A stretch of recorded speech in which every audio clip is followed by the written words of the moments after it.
Winndere. Mune mon kala salminama inde mun e yettode mun eɗen joɗodiɗo en e honorable député Demba Sow ko ardi foof honorable calmina bandiraɓe. Assalamu alaikum ceerno Oumar, mi salmini bandiraɓe sehilaɓe debbo e gorko so mawɗo keɗotoɗo e kettotoɗo gonɗo e Sénégal e gonɗo caggal Sénégal foof mi salmini ɗum mi yetti ɗum kadi mboɗi ñaagui ɗum hettade wonde fayida jarama e invitation e aussi. Caggal nde calminɗa bandiraɓe mboɗo andi puɗortoɗen ko actualité ko ɓooyani ko nanama goto yimɓe mawɓe to banggue France to wiide hewɓe Sénégal naɓe wonɓe toon ko trafic aji en tant que député diaspora holno nanirɗa ɗum e holno mbawɗa ñawirde ɗum. ɗum bettanimi ɗo makko quoi ko Éric Zemmour wiyete min mboɗa andi mo guiɗo woni journaliste Figaro mais o dañi ko battane bonɗe par ce que intellectuel mawɗo o wonno ɗo journal goto wiye Figaro nden wona ɗiɗo thèse uji o waɗanno défendre d' ailleurs ni ko neɗɗo gauche nden hande noon o wattini koɗo yande miskine o wiya ɗumen ko délinquant ji te Allah nandi Sénégal na wonɓe toon ɓe 99% ko guuri koye doole mumen guuri koye ndimagu men guuri koye honnêteté mumen quoi joni noon kanko ɗum woni campagne makko ɗum bettani men kono Sénégal ɓe toppiri ko hajuji men quoi te mon ji so Allah jaaɓi inchallah le 10 avril woni premier tour o yara hay deuxiéme tour o so Allah jaaɓi haqqe Sénégal naɓe o toñani ɓe mayere makko e ɗum wona gonga kadi woni koye politique quoi. Ko wona ɗum e oɗo saaha wona koye forum mondial délo fodde wonde balɗe e aduna Allah o foof nena ɗo henna jooɗi e leydi Sénégal hol nafoore nde ganduɗa Sénégal ma waw yitade hoore muɗum e nde ɗo jonde waɗande ɗo henna so tawi waɗi nafoore ko holɗum. Et d'abord goo nafoore nde ko Sénégal suɓeɗe leyɗele aduna no foti mawnude leyɗele ɗe no poti hewde wadde développé no poti heɗ wadde organisé sommet ko jawdi mawdi lamdi Sénégal watti ɗiɗaɓo pays Afrique après Maroc pour wadde ɗum organisé kono hewno waɗe tan koye leyɗele dañƴe ɗe ko 9e forum waɗata ko tous les duuɓi ɗiɗi foof waɗata ɗum premièrement ko gartam économique par ce que wona hôtel aji wona transport wona ñamdu wona tourisme ala hen foof ɗo memaka ha ɓeyda ngaalu leydi dañal leydi ndi guel ɗimmel nguel ko gonɗinde Sénégal ko leydi démocratie e leydi deeñji par ce que hande alhamdoulillahi rabbil alamina Allah leyɗele cari taariɗe en ɗe foof en jii ko woni toon Allah noon e dandi ene ɗum ɗon ko démocratie ɗum addata kadi sommet ji mbaɗi ni waɗede gueɗel tataɓel nguel eɗen gandi caɗɗele ndiyam e aduna he foof particulièrement min wiyata wonɗo ndiyam anni yimɓe wonɗo yimɓe gande ndiyam enen noon eɗen jeeyaɓe malheureusement ɗo ndiyam anni yimɓe par ce que leyɗe Dakar toujours aɗi ndemeji no kuppa bon enen kam joni Fouta walla diwnuji kewɗi ndiyam waɗi toon développé ha par exemple ɓuuri wawde kulde ni e juuɗe que Fann Ok walla juuɗe ko Mermoz jii foof no kuppa ɗum noon foof noon rendinte ƴeewe hol solution ngaji mbawɗi waɗede peut-être ɗo e 2035 ala ɗo caɗele ndiyam waɗata wonko waɗa minen hoorema en tant que parlementaire min mbaɗi animé on forum ñalawma ɗiɗaɓo aɗa andi fonndi ko altine talata o min ñalli ko guila subaka hiiri leyɗele kewɗe ma won 52 pays emin ƴeewa solution ngaji ndiyameje Sahara ndiyameje pour remde ndiyameje pour no yimɓe guurdi ndiyameje pour fofof ko andi ndiyam woni gurdam c'est la base essentielle de gurdam neɗɗo ko ndiyam quoi donc gartam ɗam ko ɗin mbiyam ɗe toɓɓe tati ɗe ɗo wonde Afrique Sénégal économiquement no moƴƴi e meɗen holliti kadi ko leydi ndi machallah ko leydi démocratie en waɗi sécurité alhamdulillah rabbil alamin troisiément eɗen jogui caɗele ndiyam no leyɗele ɗe foof ni solution ngaji ma ƴeewe hen quoi ɗum noon ko kadi alhamdulillah so sommet o gasi koye réussite ɓe mbeɗi ko résolution de Dakar ma yaltine ma sakti onon foof mon mbawi haalde ɗum e leyɗele ɗemɗe men ɗe dans les sites communautaires walla les régions communautaires quoi ɓe mbaɗi la déclaration de Dakar prochain sommet o ko dans 2 ans en Indonésie inchallah à Bali quoi en 2024 waɗi wiɓe hay sinno forum o waɗama ɗo henna ene ngakki saabu fonnoɓe jeeyede hen ɓe jeeya hen so wiyama manan forum ene waɗe ɗo henna e nder Dakaru leydi Sénégal e capital leydi Sénégal mo ganduɗa kañum woni manam maire de Dakar tawaka hundere nde e lee wonko ɓawli hen hay woni ala ko ɓawli hen sowona ko yiiɗi ɓawlinde ko Barthélémy Dias par ce que ɓe jaabimama ni d' ailleurs nde waɗi communiqué on waɗa forum makko banggue o waɗi ɗum CICES ɓe mbi Dakar meeɗa wiyede ko invité mais waɗa ko partenaire kamɓe ɓe jaltini communiqué kamɓe l'organisation du forum mondial de l'eau ko français goto waɗi ɗum dirigé ɓe ha kaali hen toɓɓe ɗe foof ha toɓɓere yaltina wonde ville de Dakar na waɗano associé e programme baɗaɗo ɓe gona invité koɓe partenaire mais bon andi aussi sa hulli neɗɗo nangue wima ko lewru Oumar Dor a accat ɗum tan ƴeewa lewru ndu an toppitoɗa topp ndewa nangue ma est ce que parfois kadi wona onon politicien ji ɗi ko onon liggorto noon ha gueɗɗe jiiɓo e hakkillaji yimɓe ɓe gam yidde wadde hen recasé clientèle politique cikkuɗa non saɗa aɗa saɗa waɗa caɗele yimɓe aɗa ndewa fijide wonɓe ngala ndiyam no maayi ɗum ko walla mbawa liggudade en ndema guese ɗum a wawa ɗum wadde en politique quoi kanko jaltinɗo on probléme o haysono wayino noon ni o wonnonude président Macky Sall ɓe kalda ɓe jiida solution pour image leydi ndi pour yonna ha yooɗa par ce que ɗum ɗo ƴewata ko intérêt e gattam leydi ndi mais finalement waɗi ko sommet makko banggue joni o wattidi ko wiide mo ñaagui président de la république audience ɓe jewride hen d' ailleurs président e hoore muɗum nde waɗi ɗum nde wi waɗimo invité yo ar ñande uddite altine nde à Dakar Arena ɗon wawi hadde ko heddi kono encore une fois Oumar Don o tampina hoorema mo kollata lewru yiya nangue o accuma o tampina hoorema ko nangue tan gollo tan golle ɓuuri haala andi mbi sen tuba wi yalla du fay wax bayi jëf Allah yoɓata haala woppa golle ɓooyata jehen e élection législative kono noon en gummima e élection municipal ko ɓooyani ko yimɓe heewɓe teskima hen listeji kewɗi kadi listeji teskaji ɗi ko ɓuuri ko henna heewde mana koye mouvance présidentielle wona so tawino aɗa jogui hen analyse mo mbaɗɗa e élection ɓennaɗo o yimɓe heewɓe ni ene mbiya ko gonga on jottima ɓe jottima e maire uji kewɗi on ƴettiti ɗum kono noon pourcentage o koko telli ha ɓurti so tawi a waɗatno analyse élection ɓennaɗo o kadi ko élection législative faya ɓennaɗo o so tawi no won ferguitere wonde hen ko holton cikkuɗa non élection locale aɗa andi maire uji déjà waɗama reporté laabi ɗiɗi nde ponno wadde ɓe mbanno wote ko 2014 ɓe ponno wattude ko 2019 organisation yaari noon waɗa reporté 2021 watta reporté 2022 23 janvier min ko gonmi député ko waɗama reporté laabi ɗiɗi e dow législature amen oɗo ɗum ko goho gueɗe ɗimel mo maire jooɗiɗo guila 2014 ha 2022 presque duuɓi jeetati au lieu duuɓi joyi andi tati ɓeydi men mais an andi bilan maɗa aɗa andi yimɓeɓe aussi a wawa wonde mbaɓe duuɓi jeetati garta e mbaɓe ɓe mbiya mi waɗi ko ponnomi wadde foof ɗum hankkadi ko yimɓeɓe ñawata goto fof ne yiiɗi wontude mais président noon ƴeewi ƴewru ndi wi donc caggal ko noon kala gonnoɗo yo wontu après ñawata ko électeur uji ñawata ko lamanoɓe ardanoɓe ɓe pendant duuɓi jeetati mais waɓen hen no deɗɗo Mama Dia en walla Mama Ly en mbino kañumen hayso président mbi no mbatta Demba Sow ko wonoɓe candidat contre Demba Sow joni noon président ƴeewi won liste uji ganduɗa hoorema so Demba Sow so Mama Ly enen ɗin fof ken APR gañiɗo hen fof artata koye APR ɗin o wi d' accord oɗon mbawi yaade mais ɗo gandanɗa hoorema on wonno koye APR kono yadani APR yadani Benno Bokk Yakar yaadi koye récépissé goɗɗo o wi ɗum jomum kala ko dañi hen ko gartam muɗum so gañima hayrun so perdi kam artata e Benno Bokk Yakar kadi limetake e Benno Bokk Yakar ɗum koko ɗiɗi élection ngaji ɗi ko Benno Bokk Yakar gañi ɗum par ce que sur 555 communes min gañi hen plus de 483 ko 80% ko 80%. C'est vrai noon guure tentinɗe ɗe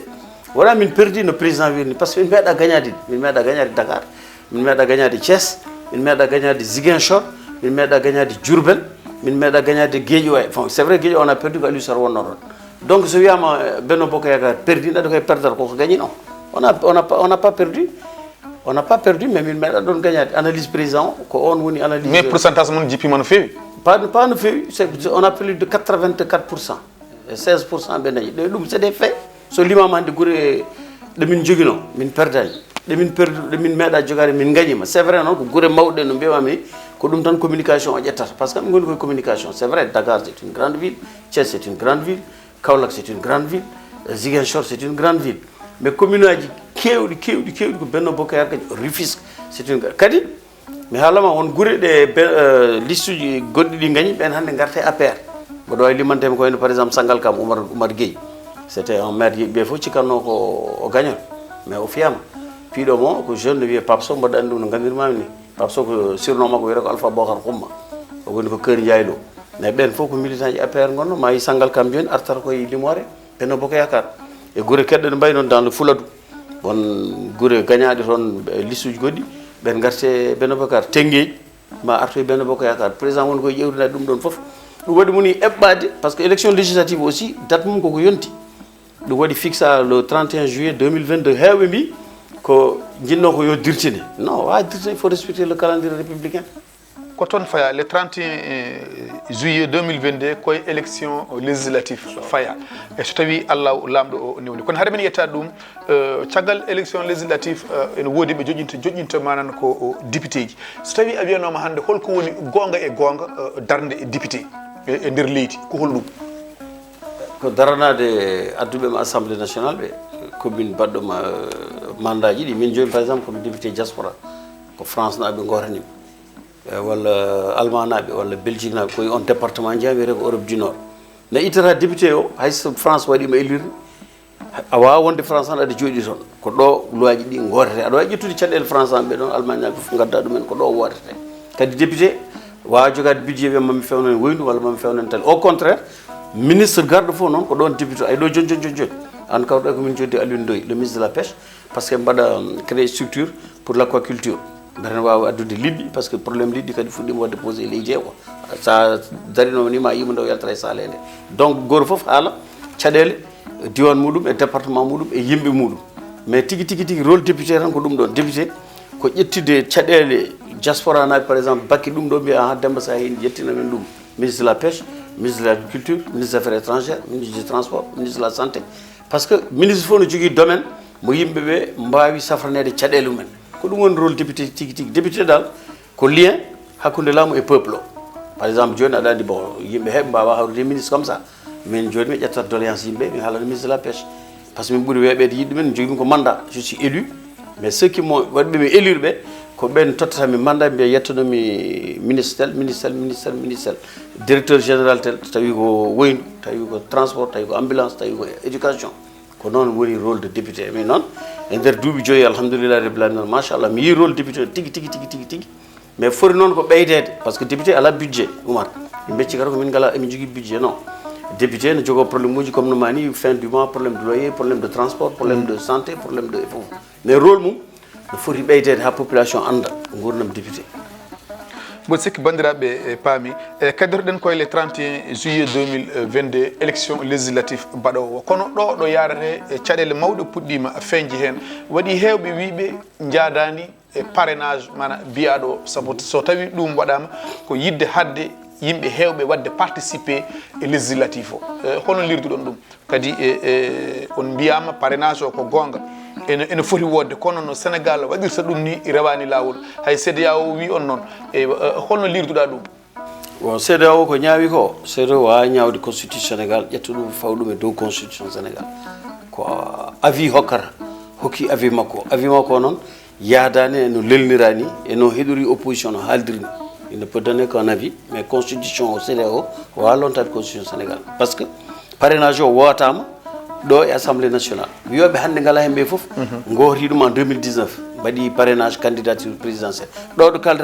kaldame maɗo kamɓe fof ɓeɗa ƴeewa parrainage maɓe par ce que aussi il faut neɗɗo wonata avec le peuple mbiya mi ala e parrainage wadde mi yara kono mboɗo waɗa manifesté d' ailleurs mbiɗen manifesté le 23 mars ñanden hay goto rewane maɓe kamɓe yeewi askan wi kamɓe walu Sénégal kamɓe fof eɓene mbaɗa parrainage maɓɓe donc hotoɓe puntu peuple o parrainage o koko wota a wawi yaade 2019 awa gagnade bon élection locale o kam waɗaka quoi mais pourquoi waɗaka local o fono waɗede non ah c'était pas prévu c'est aussi simple que ça le gorda nde ɓe gandi ɗum aɗen probléme opposition ko ɗum ɗon c'est à dire koɓe jaɓanno ko c'est comme la justice so tawi ɓe waɗi recours justice ɓe dañi avis mabɓe woro justice Sénégal ko indépendant so justice o waɗi repoussé avis mabɓe woro justice Sénégal ko Macky Sall jogui ɗum c'est comme ça opposition mbiwan koko mbiyam goran war sa holli ɗum lewru ƴeewi nangue toppir lewru ma acci aɓen nangue mbilan parrainage o aɗa yaadi hen absolument parce que mais en 2017 il y avait 47 listes ko hunde wawde hadde yimɓe hewɓe manan e yaade kadi caution ɓe mbi kadi ene seeri e ko wayno ɗum ɗon foof ko yidde wadde yimɓeɓe bloqué hadde ɗumen yaade waɗi wiɓe kadi ko hunde fonde waɗede saabu so wona ɗum yahata ha ganduɗa liste o liste ji ɗi hay goto jogorani andude holno jogori hadde ko débat 47 listes wonno en 2017 effectivement 47 listes saɗa wota déjà tu vas mettre 1 heure de temps kadi wona neɗɗo foof andi modalité vote no waɗirte quoi tabal ngal joni ma yaɗo e tali te il faut ƴetta foof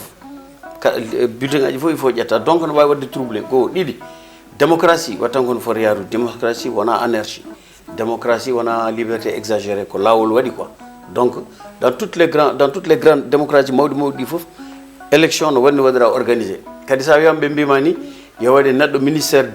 qui ne dépend pas de ministère de l'intérieur taw kañum toppiri tan ko élection ngaji c'est le ministère de l'intérieur kañum andi territoire o kañum andi population kañum waɗa organisé dans toutes les grandes démocraties ko ministère de l'intérieur waɗa organisé des élections donc parrainage ina moƴƴi maintenant d'ailleurs fuɗɗima yiyede par ce que hay kamɓe wuuloɓe ɗum ɓe ils sont ɓe mboni ko mbaɗen d' accord tan ko forme o walla no yaarini walla no waɗirani mais ɗum ɗo est ce que forme o ƴewtama est ce que forme o ɓe gaali so gasi yimɓe mbawi joddade par ce que pays de dialogue golle kay mboɗo sikki manan mbaɗete ko président noddino dialogue national kamɓe fof ɓe gaari d' ailleurs Diop Decroix l'a reconnu Mamadou Diop Decroix o waɗi reconnu ko président noddino dialogue national ɓe gaari dialogue national e nde fixa nde kamɓe fof ɓe mbaɗino hen d' accord Oumar mais c'est comme ça je dis quand tu es de mauvaise foi o tampino hoore ma a wawa wadde convaincre jomum maintenant que peuple o waɗata décidé après les législatives on verra tawi parrainage o peuple o waɗi ɗum validé walla waɗani ɗum validé te ɓe mbaɗani boycotté les législatives so wona oɗo goto wi ne waɗa boycott Abdoul Mbaye je crois bon on ne wawa dañde parrainage quoi ɗum tawi ɗum cikkuɗa boycott ɗum cikkuɗa ko ɗum woni wala yimɓe ACT ko ala yimɓe est ce que meeɗi wadde congrès walla meeɗi wona yawade hen neɗɗo yawata neɗɗo quoi yalla haddana mais saɗa jogui poids politique a waɗano APR waɗata ni nodda meeting ngaji walla mbaɗa président de la République mbaɗa tourné ji yimɓe normal walla no Abdoulaye Daouda Diallo waɗi no waɗi hakkille ɓe hankini awa saɗa jogui yimɓe fof jaltina yimɓe ma Oumar Abdoul Mbaye a meeɗi ɗo waɗi meeting min de mbiyen taw tan ko ACT par ce que rew ko ACT mi andani ko firti action pour la citoyenneté et le travail je crois mais il n'a jamais fait un meeting taw ko ACT tan ɓolo y a pas il peut même pas remplir pantere galle Mamadine Gounass walla Keur Massar d' accord ɗum ko haala politicien mo koye ɓeddade kaaji honorable ko mur ni wona kaaji ko mur voilà honorable bandiraɓe e paami mbaɗa andi ko e namdal men battidigal payeten yimɓe hewɓe ene ñiŋa oɗo législature gonaɗo saabu gueɗe kewɗe kantoriɗe ɗe potani yiyede e neɗɗo biyete ko wiyete honorable député e ko wayno ko fate faux billet ji ko fayno ko fate e passeport uji diplomatie won député ji pawaɗi e tuumaɗi manan viol e député ji ɗi ganduɗa so tawi gaari mbiyata minen min komin député kaari hay sinno so addi ɗo loi min lirirani ko yiiɗi fof tan mana ko ɗum min mbaɗata est ce que cikkuɗa soit député ji ɗi no suɓirte ni ene rewi lawol ene yimɓeɓe ene ƴeewa tigui rigui oɗo de ene foti wawde wonde député walla ala bon andi aussi ɗum koko mbiyama ko tan ko débat ji tan mo wonani député wawa andude rôle député ligguey député min sa lamdima chauffeur ma wiye gurdam député walla ligguey député no muusi ɗiɗi député ko sénégalais tan d' abord hay sinno ko woni député walla président jikku mo Oumar jogui o walla mo Fatsi jogui o ko on tan jogui neɗɗo ko neɗɗo tan no wawi wadde fof jikku makko nawrta ɗum tan tawiri ko kaala jajagoro yeyno makko arti nde arti makka nde wi jikku makka changera jikku par ce que jikkuji joguino ɗi elle mbaɗi multiplié ko par ce koɗi ɓeydiɗi absolument gueɗel tataɓel guel ko parti fof kañum waɗata dans tous les France kam mo gandumi o ko parti waɗata investir député ji mum ka France gandumi e Sénégal kala min ko Benno Bokk Yakar waɗimi investir mais waɗi ko candidat ji président lelni no foti yarude président Benno Bokk Yakar en fait parce que c'est le président Macky Sall ko waɗi no lelni ko ni yarata gadda candidature ma mbaɗi men debbo adde candidature mi adde candidature mum adde ga commission chargée des élections suɓo candidature en fonction des critères ko noon yaari ala fof député gaddotoɗo assemblée nationale saabu tan no wiɗi Macky Sall soit hay sa janggani aɗa jogui base politique mawɗo kadi aɗa waɗi est ce que base tan ne wawi yonde critére mana pour neɗɗo waɗe député base o kañum par ce que député koko yoɓete koko waɗata défendre gueɗeji kewɗi jogade base tan ɗum tan non mais base wona tan par ce que ala yimɓe ɓe mbawa worandema ha gañoɗa sa waɗani milité haadema won député ɓe mbawa won neɗɗo fina tan wi hande komi député won ligguey puɗɗiɗo won sacrifice mo mbaɗɗa il y a une dame là on mbaɗami respect par ce que wiye Oulimata Mané c'est son deuxième mandat ko député ɓowɗo daranade kadi caɗele département muɗum Bignona laabi ɗiɗi joni on waɗi député mais ala foof ɗo ƴettoto konngol tawa haalani nde waɗa député nde holko manqueno e holko waɗa e holko heddi c'est ça lon député a waɗata évaluer mandat maɗa o donc no yimɓeɓe jiirata ni wiide processus o ya jooɗo joni mbaɗa département fof aɗa coo mbiya min cuɓi Oumar min cuɓaki Demba ɗum ko procédure goɗɗo neɗɗo kala mo parti ƴetti taw kene heptina e darde muɗum e daranade yimɓeɓe e daranade leñol ngol c'est ça un député du peuple maintenant koko mbiyami ko tan mo wona député wawa andude rôle député mo wona chauffeur wawa andude sécurité auto ɗum e goto foof yo totti gueɗal muɗum yimɓeɓe kadi wotoɓe juum faux billet won peut être poids pawaɗo e maɗa ɗo en ko mbiyami domaine social ko fayre député ko donka wawde sa wawa tekki ka wawa rendre noon forcément il faut mbaɗa ka farani wadde mais yimɓeɓe aussi yoɓe paman neɗɗo ko neɗɗo tan hay goto finata subaka tan wiya anniyam koyemo woni caɗele viol tous ces trucs là kadi leydi ndi waɗi lawol hay sa député ne so tawi laamu no sohluma ɗum waɗi l'immunité parlementaire ma itte wiya justice nan ɗon Demba nan ɗon personne n'est dans l'impunité totale ɗum wattaminore ma wawa wonde voilà so tawi aɗa jogui konngol ngol mbasirtoɗa population sénégal eɗo faya ɗo caggal yimɓe hewɓe ene jogui fayre tension élection ngaji mana payaɗi eywa en tant que député en tant que ɓiɗɗo leydi ndi so tawi aɗa jogui wasiya moɗo faare leydi ndi ko wonata sénégal de ɓooyi wadde élection d' ailleurs leydi baɗondi élection fof ko leydi démocratie yettude allah kadi ñagade yimɓeɓe yo koyɓen gueɗe aduna oumar ay aduna ko jeeyata ko sa sikki ko woodi ko ko ɗum tan woodi a tampini hoorema député yo gaynako yo picco yo goto fof ko allah arsiki ɗum windintima ko ɗum heɓata go ɗiɗi koye nder jaam tan fof gueɗe fof mbawi waɗede leydi ndi noon alhamdulillah rabbi alamin ko leydi jaam kadi président Macky Sall ɓeydi dolnude démocratie sénégalaise donc kam koko settina aduna o fof settima ɗum woni sommet batteɗe low ɗum woni kubuji baɗeteɗi ɗi ɗum woni statuji mahiri ɗum woni pommuji batte ɗum woni taliji batte ɗum woni université ji mahiri par ce que leydi aussi ko infrastructure ɗum tagi mbimi yimɓeɓe goto fof yo artirade ɗum élection haaloɓe violence ɓe ni sa ƴeewi ko yimɓeɓe ngala programme par rapport e population no caɗele men cafrirte mais ɓen fof on les appelle à la paix koye nder paix halpulaar mbima jaam daña e nde jama juule par ce que ayi hikkama wala hawla wala goti nde covid o waɗi nde ɗo jama juuda kay ko musiba ɗon haaɗi en tant que julɓe walla église ɗo udda mais oumar ko ɗon probléme ɗon musiba haaɗi ayne ɗum ari nde yimɓe fof garti tagde leeje ko élection koko ɓennata sa woni député o sa wonan député o nagi fuɗat tan ko funnaki nomoro hirnaki artirta yaaɓere ko an tawere ɗumen wata allah yaw min ko on philosophie aduna joguimi quoi donc je ne me prends pas la tête et je sais que c'est un Sénégal oumar min ɓooyi caggal leydi e min gandi ko leydi mawdi teddinande e caggal leydi sakke noon kañum ɓuuri holde paɗe ɓe mbi bandiraɓe wonno koɗo men ko honorable député Demba Sow honorable Allah jarama Allah jarama mi weltima mi salmini kadi no mbima min andi ka moƴƴo oumar ko ken bandiraɓe ken sehilaɓe ken musidɓe ko mbatten ɗo ko foof ko jewre aduna tan ha goto fof ƴetta hen hunde min hoore mboɗo sogui ɓeydanede ko gandalam noon e ko guurmi fof ko ɗum peccanmi e yimɓeɓe quoi voilà andi mboɗo yettuma hen no fewi par ce que ko watte ko il faut yimɓeɓe ganda ɗum woɗɓe mo mandateɓe par ce que il faut waɗa rendre compte mandat o ah oui wotanɓe min daari mbarñi mbasi ɓe mais il me faut aussi mi wona digne d'eux quoi mi haalnaɓe ligguey ono yaari mi haalnaɓe golleɗe yaari ɗum woni honnêteté intellectuel voilà a jarama hettotoɓe a jarama banam debbo mi salmini bandiraɓe fulɓe mi salmini bandiraɓe sénégal mi salmini ɗo ɓe goniri e ɗo ɓe gooni foof moƴƴere allah e meɗen enen foof assalamu aleykum wa rahmatullahi taala wa barakatuh